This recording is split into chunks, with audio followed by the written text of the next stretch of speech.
Alright, now we have a formula for potential energy for an object near a mass, so that could be our little mass. We've got a formula for the potential energy, and it ended up being negative.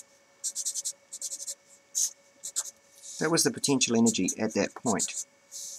So if we can, and that's the potential energy between there and the maximum potential energy at infinity, which was equal to 0, right? So if we give that object the kinetic energy equaling the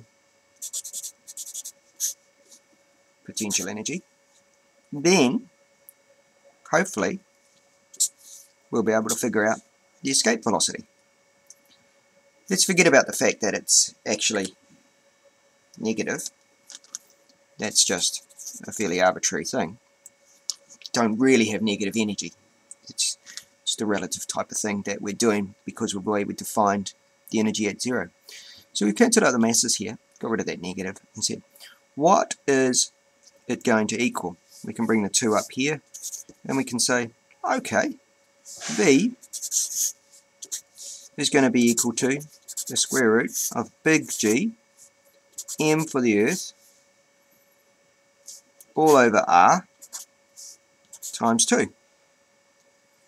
Now, if we go to the trouble of calculating that, we will then figure out what the escape velocity is for any object on the surface of the Earth.